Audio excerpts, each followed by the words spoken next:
So let's get right into the news. First off, it looks like GameStop is going to be closing hundreds of more stores. And I know for the longest time, a lot of people have been saying, yes, GameStop is going to be going out of business. But it really does seem as time advances, it really looks like GameStop is in more trouble than we initially thought. They are closing hundreds of more stores. They're also losing a lot of stock. Their stock has been dwindling for the longest time now. It's just not looking good for the once beloved game store, GameStop.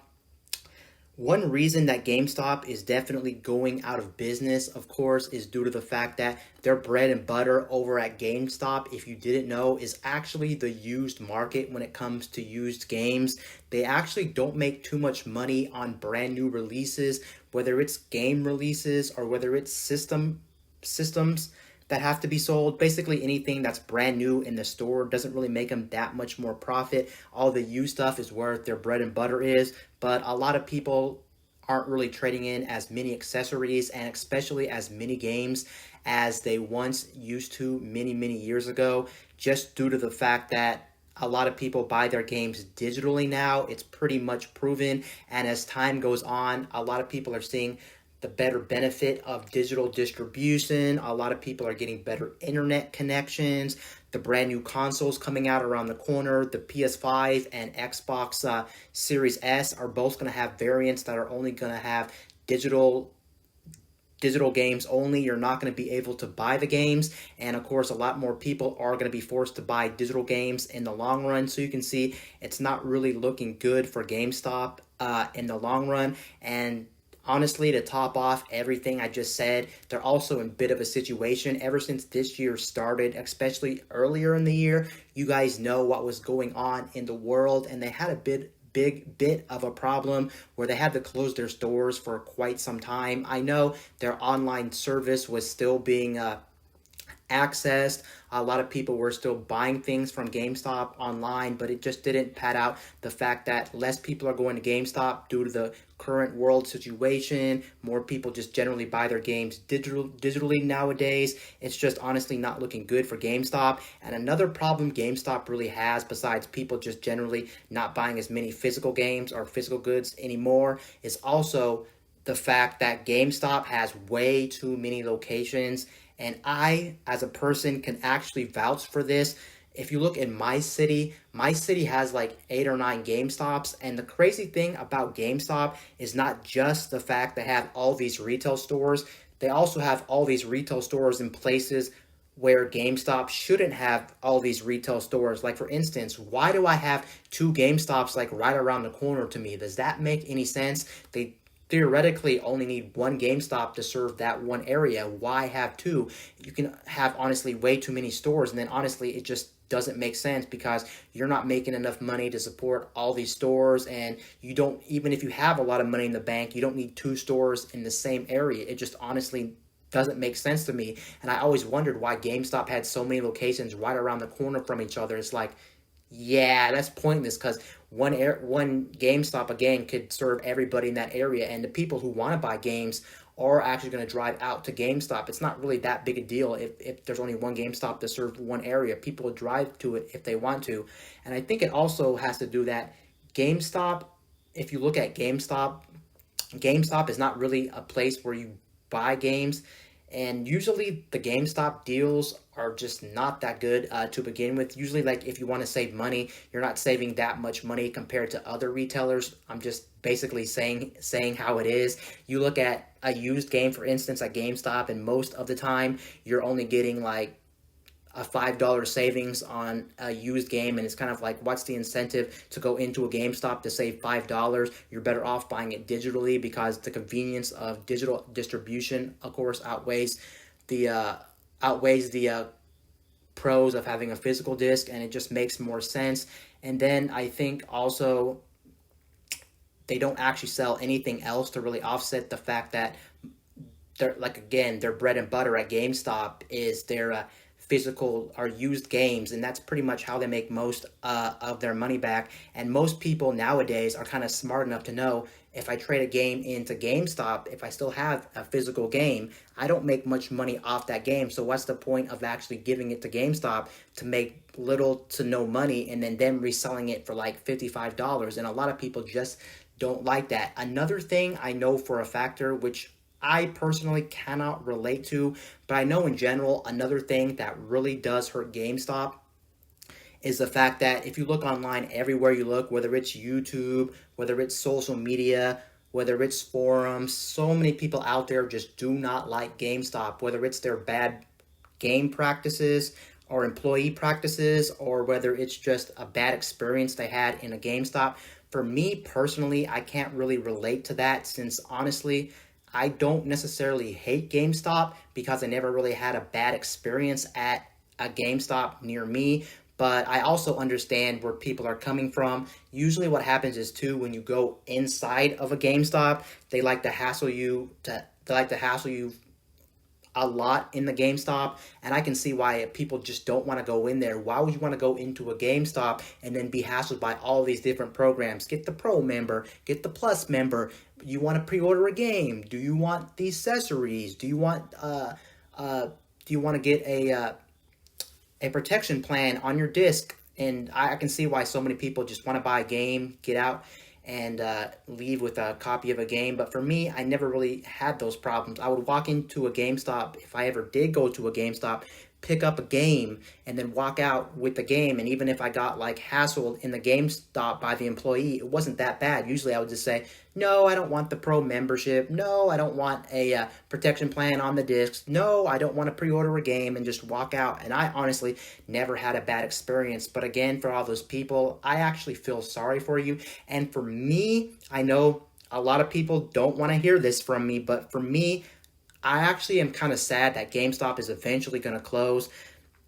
And it does kind of hurt me inside a little bit, just because I grew up with that company. Before GameStop, it was EB Games. I know outside of America, they still have EB Games or Electronic Boutique, but then a company called GameStop bought them out and changed the name in America. And I've had some pretty good experiences at GameStop, whether it's buying like video games, whether it's buying consoles, accessories, and sometimes I do actually like using them if I'm in a pinch and I need to buy a brand new game, but I don't necessarily want to pay full price for a game. I can trade some accessories in, some games in, and I can get a game at a discounted price. And in some cases, I can get the game for practically nothing if I have some stuff to give to them. And that's something I actually like about them. And one thing I did like about GameStop, talking about the fact that they were a good place to trade in stuff, even though you technically didn't get a good value for your money, it's still something that's relatively easy to do, and it's very convenient in a lot of cases, is the fact that I love the fact that GameStop always did a promotion on brand new games. It was like anytime a brand new game came out, they're like, we'll give you like an extra 10% in-store credit if you trade in these select games for this brand new release. And they did it for practically every brand new release out there, and I always actually liked that, because that did save my butt a couple of times where I was in a panic situation and I was like, I need to play the latest and greatest game out there, but I don't really have a way to sell this game in time for that brand new release, or I'm just super desperate. And like I said before, I don't really hate GameStops. I never had a bad experience at GameStop. I personally didn't mind using GameStop, but I understand where everyone's coming from, and it is going to be a sad day when GameStop goes out of business, because there's not many game stores around, and if you go to a game store nowadays, they don't really sell brand new games. I think that's also kind of, in my opinion, also something that kind of hurt GameStop in the long run, just due to the fact that if you look at GameStop, they're only known to pretty much sell the current generation of games. So right now, of course, we're still on the Xbox One and the PS4 generation, and of course the Nintendo Switch, and they don't sell anything pretty much too far back. I think they'll always go a generation back, so you can still buy 360, Wii, Wii U games, 3DS games, and DS games in there, but anything older, they just don't sell. And honestly, I don't understand that principle either, because a lot of people like buying retro video games, and retro video games are actually pretty valuable and can actually make a lot of profit. I know in the past GameStop said they want to open up these retro stores, but in my area I never seen them, and I honestly don't think GameStop ever went through with the whole retro game scene, which I personally think would have been a good move for GameStop, because there are people out there that do like the retro video game scene, and that's something I think GameStop honestly should have done. Would it have saved the company? It's honestly hard to tell if it would have saved the company, but that's something I personally wanted from GameStop, because sometimes I'm just not in the mood to buy the latest and greatest from the current gen systems. I like buying older games from older consoles, and sometimes that's a reason for me not to go to GameStop, because they don't have games from an older console I want to play. It just makes sense. But either way, it looks like GameStop is closing a whole bunch of stores, and this is only the beginning to the end for GameStop. GameStop is pretty much in big trouble. You can see GameStop is closing hundreds of stores. In some actually, in some countries and in some regions, they're actually closing all the stores. They don't have any stores left. So you can see this thing is serious. And eventually, whether you believe it or not, GameStop is going to go out of business. And it is kind of unfortunate, but it is what it is. Now, the next one is actually about Apple. It looks like Apple is finally opening up to game streaming services. It was a while back that GameStop just was anti-game streaming services, and they didn't want to put them on iOS in any capacity, and that does hurt Apple's brand, and it also is not good for their counterparts, the companies who actually want to put their game streaming services on Apple. And it will hurt Apple in the long run, whether Apple thinks so or not, just due to the fact that you look at where people want to get their games, and if their game streaming service is not on iOS or Apple devices, they'll look elsewhere for it, and ultimately that may be a reason for you to actually switch devices, because some stuff does matter to certain people out there, and it is unfortunate. But anyway, it looks like I said, they are actually going to allow game streaming services. They are going to allow xCloud, and they are going to allow Stadia to be streamable on Apple devices running iOS. So pretty much iPads and iPhones that run iOS. And that's actually a really big deal, just because so many people want to use things like Stadia and especially xCloud when that comes out, and I think it's ultimately going to help their business in the long run, and that's great news. Now, the only downside I can see to this is going to be the fact that this is going to be a thing where each individual game is actually going to be up on iOS, and you're not just going to log into like one application for like Google Stadia or xCloud, unfortunately, because the reason that Apple, I think, didn't allow these games to be streamed or these services to be on iOS to begin with is the fact that they weren't able to pretty much check each individual game, and they wanted to make sure each individual game they can certify themselves to make sure that they're have the green light from Apple. And I honestly think that was what was holding them back. But now a lot of these companies are actually opening up to Apple as well and actually allowing this. They have a really great partner with Stadia and xCloud, and now they have the green light. All I can say, it's a win-win scenario for these companies and for the gamers itself, because this means if you have an iOS device, whether it's an iPad or an iPhone, you'll be able to enjoy these services. Not to say that these services are extremely hot, like for instance, let's be honest, Stadia. I know for so many people out there, Stadia is definitely a mixed bag. A lot of people don't really want to use Stadia. A lot of people don't have still good internet connections to actually run Stadia. I know xCloud, I think, is still a very new subscription service. I don't know if it's even available to the actual public. But to be fair, I haven't really looked into these streaming services since I'm not really interested in them at the very moment. Of course, in the future, my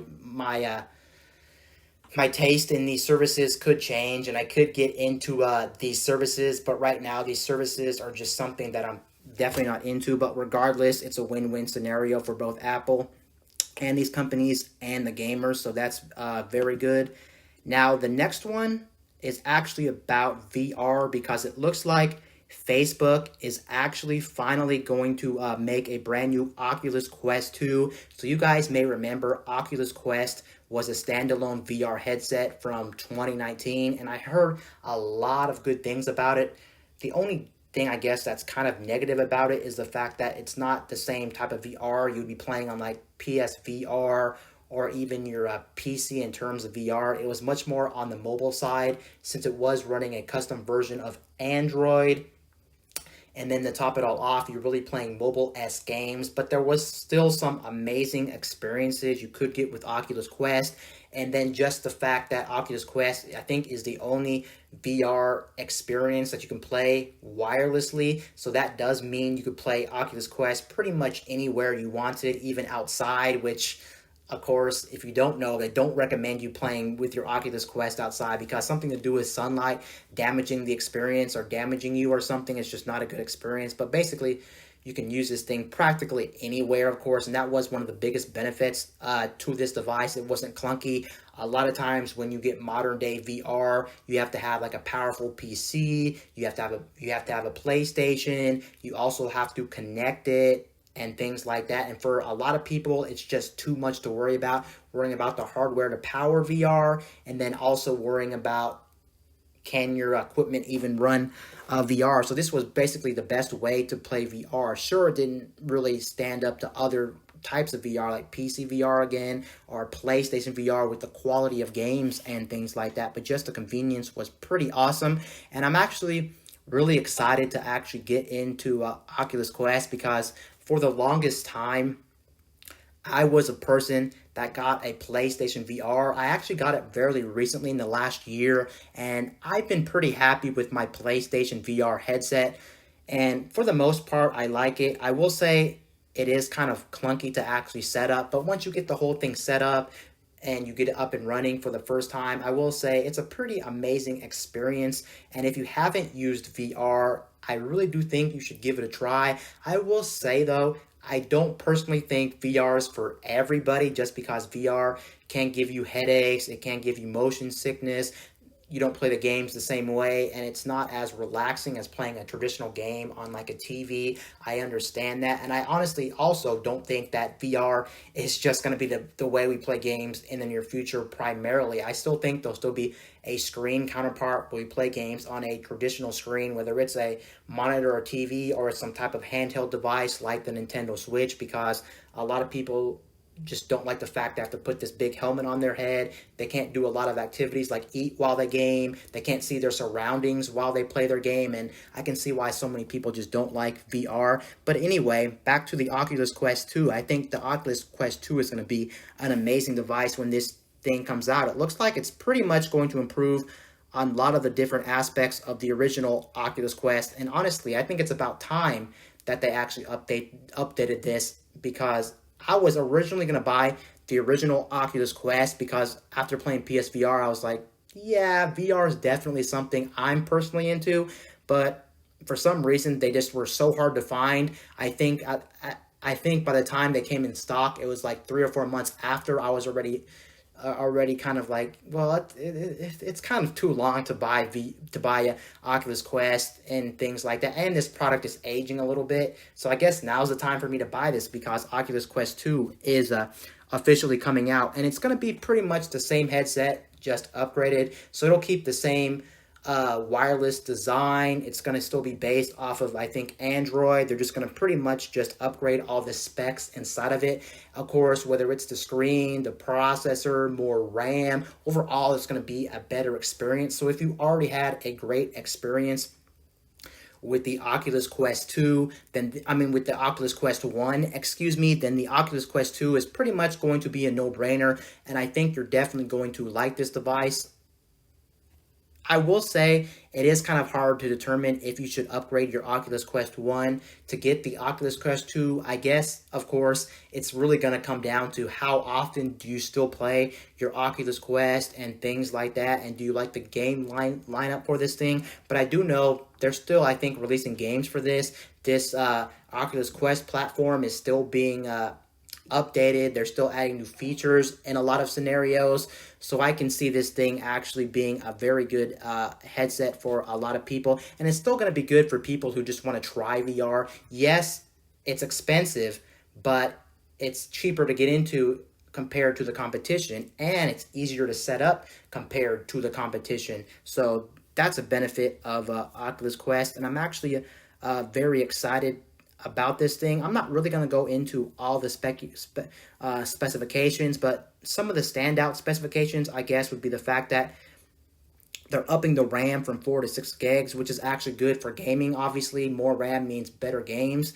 The biggest thing here is we are going to be getting better resolution in the headset, and that's something that's the biggest reason why VR is good or not, because you need really good resolution in the headset, because when you put a headset on in VR, you split the resolution in half for both of your eyes, and if it's a little too grainy, it kind of takes you like out of the experience when it comes to VR. So always having better resolution will make the immersion much more greater. So I'm glad they're actually upping it. And it looks like the rumors say that this one's going to have a really smooth screen. It's going to have a 90 hertz screen rather than, I guess, last year's 72 hertz screen, or 72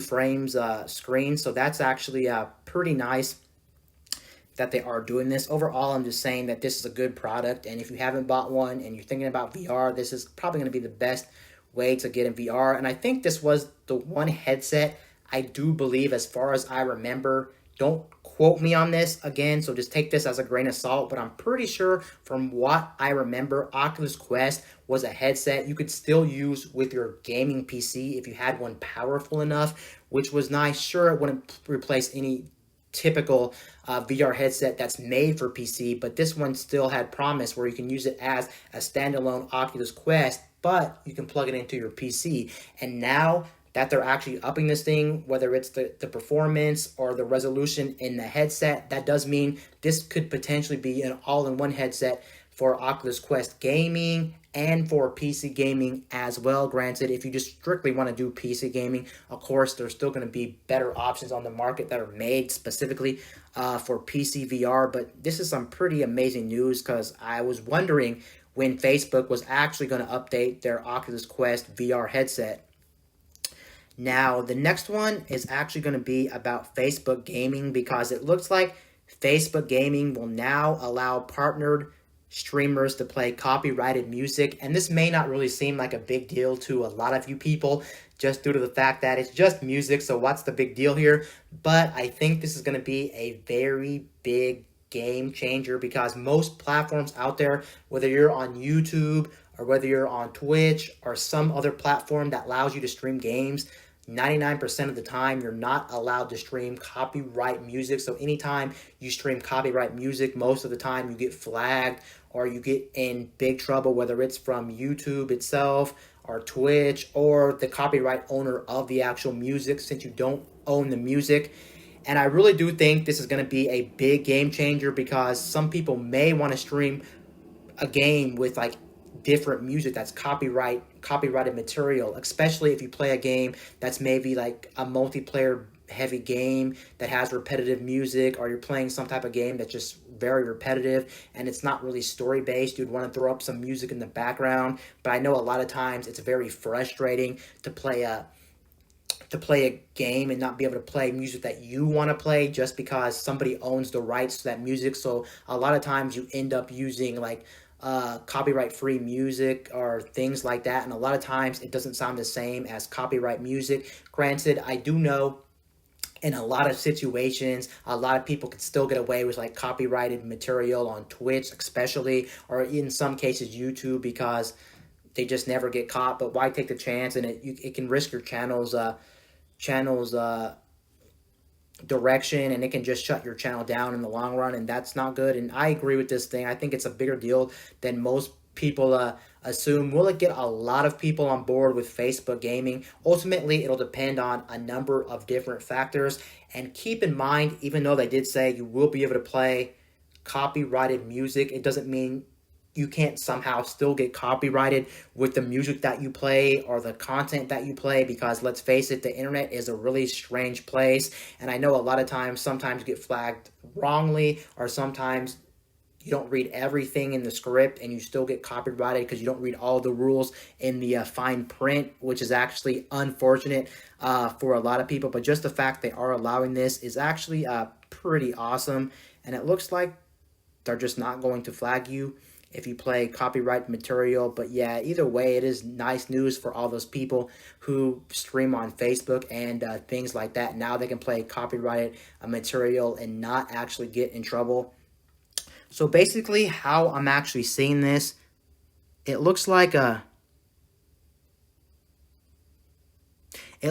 what they want to do is you can't just sit on camera and just have like music playing. It has to be, of course, like for instance, if you're playing like Call of Duty or Hearthstone or World of Warcraft and you just want to chill with the game, you can have the music in the background, but it looks like you're going to have commentary. But I'm pretty sure most people who stream, they usually have some type of commentary or they're talking in the background during the game, so they can just throw up music on the background. You can't sit there and just play a game and then not talk and then still have copyrighted music. You have to be talking. So apparently, as long as you're talking and playing the game and throwing up background music that's copyrighted, they won't get you because it's technically altering the sound of the actual music, because the people aren't just hearing the music, they're actually hearing your voice and seeing the gameplay, and they're not really concentrating on the music per se, and it's just in the background, and that's apparently how they can get around that. So that does make sense. And apparently, I'm trying to see here if this, it also apparently from this website says strictly it's okay to have the VODs with copyrighted music. Again, don't hold me to what type of copyrighted music, because I'm not sure if it's everything, because the internet, again, like I said, is a very weird place to actually be, and in some scenarios you get flagged incorrectly, or you get flagged for something that wasn't part of a deal. So I don't know, so you'll have to read more up on that, to be honest. But just the fact they're allowing this is actually a really big deal, because so many people want to do this for themselves, but they just can't do it because 99% of these platforms just don't allow it. It's not because the platforms don't want you to do it. It's more so the copyright holder of the music, like the artist, doesn't want you to actually stream it to people because they didn't pay their hard-earned money for that song, and they don't really have the rights to be streaming it to like millions of people on the internet who could potentially be seeing this thing, and it's not fair. But then again, I kind of question this because if that's the case, why does YouTube exist, and why are music videos on like Vivo free, or why are songs on YouTube free? You would think if that's the case, why don't those get striked unless they're owned by the copyright owner? And if the copyright owner puts them on YouTube, then of course they're allowed. But a lot of times people just throw up these songs on YouTube that they clearly don't have the rights to actually be throwing up on their YouTube channel, and somehow they just never get taken down, and millions of people view these all the time, which in the long run actually does puzzle me. But again, you can't really know about the internet. The internet is a very strange place. Now, the last one for today's episode is actually about Borderlands 3. It looks like Borderlands 3 is getting a free PS5 and Xbox Series X upgrade, and honestly, I wouldn't normally cover this, but I wanted to cover this specifically just because if you look at what NBA 2K is doing and some other companies, I think they're actually charging you for next generation versions of their game, even if you own like a current gen version of their game.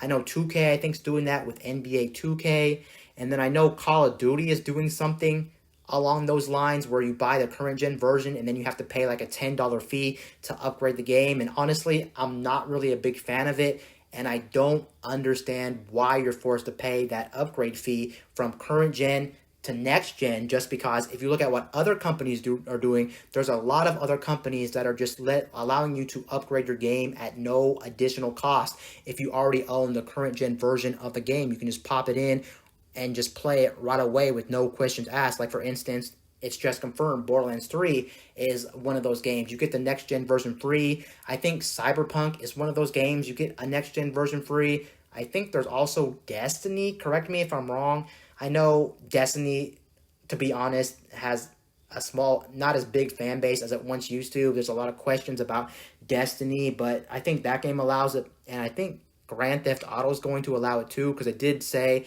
that they are going to have a next-gen version of the current Grand Theft Auto GTA 5, and I don't think that one's going to cost. But either way, I just don't like this practice in the gaming industry, and the real reason I don't like it is the fact that if companies like EA and like 2K do it, or like Activision with the whole Call of Duty scene, and they start doing things like this, then it could dwindle down to other devs in the gaming industry, and they can see things like this and be like, yeah, let's go ahead. We're not really being smart. If they can do it and people are paying for it, why don't we start charging for our games to go on next gen and get a next gen upgrade? Let's charge them $10 if they currently own the game. And that honestly doesn't make sense. You shouldn't be charged for it, especially when other companies are already giving it out for free. Maybe if companies weren't giving out their games upgrades for free, then I'd be like, well, I understand everyone's doing it, so you have to pay it anyway. It's not that big a deal. But just the fact that some companies are doing it and then other companies are doing it, it really feels like now that companies are doing it for free, you look at those companies like 2K and Activision with Call of Duty and etc., and you're like, yeah, those companies are definitely greedy. They don't have to. It's not like games cost so much that the whole industry is doing it. Why is that the case? And honestly, it just sometimes boils my mind to why some companies do it. But then again, you should be used to it by now. A lot of things that 2K's been doing with NBA 2K for a while now have been microtransactions up the butt. Same thing with Call of Duty, with their DLCs, with their microtransactions, and just different things. Of course, some of these companies you come to expect that are just greedy in the first place, so it's really no surprise. And of course, when people ask these companies specifically, why are you doing things like this, raising your game prices or charging for an upgraded version if you already own the current version, they're going to tell you, yeah, it costs money to make the game, and development costs are going up. If that was the case, why aren't these other companies raising their prices? Because even though games, I do agree, to some extent are going up, that $60 price tag, plus you have to realize how many microtransactions a lot of these companies are making on their video games. It honestly outweighs the fact that they don't need to charge an additional fee for an upgraded version. And it's just honestly really sad, and I kind of question these companies who actually do these practices, and I'm not really too happy at all for this, but it is what it is, and it does suck for some companies. But at least it's nice that Gearbox is actually realizing, yeah, we're going to go ahead and give you Borderlands 3 on the PS5, and especially if you already own it, you'll get the free upgrade. You won't have to worry about rebuying it or paying a $10 upcharge just to play it on PS5, which is nice. And it looks like it's going to go from 1080p, I think it might be 1440p on PS4 Pro, but I do know at least on the base PS4 it's 1080p, of course, but it looks like it's going up to 4K 60 frames per second, and it's not just getting better performance across the board when it comes to the PS5. It looks like it's also going to be getting 4-player split screen, because I don't think before the PS5, even the PS4 Pro had enough power under the hood to even play something like 4-player. I think it was limited to 30 frames per second, and of course 30 frames per second nowadays is just not good enough, especially when PC games go way above 60. Most cases you can get games to play at 120, over 200, just crazy frame rate. So it is nice they're actually giving you a pretty good upgraded version of Borderlands 3, and I'm glad they're actually doing this. It kind of seems like to me what Gearbox is doing with Borderlands 3 is they're kind of going above and beyond the call. They're not just giving you better performance, but they're actually adding brand new stuff, like for instance a 4-player split screen, and that's something that's actually I'm pretty happy about. Granted, to be honest, I'm not sure if Borderlands 3 had 4-player split screen to begin with, just because I'm not too familiar with the Borderlands split screen mode. I do like Borderlands as a whole. It's one of my favorite series, actually, if you didn't know, but I never really played it co-op. I think I played it co-op once with a friend, and I didn't play with other people, so I'm not sure if that was even the case, but yeah, that's pretty nice they are doing it. And yeah, that's pretty much going to do it for today's episode. Anyway, guys, this is Wayne from My Tech News, signing out.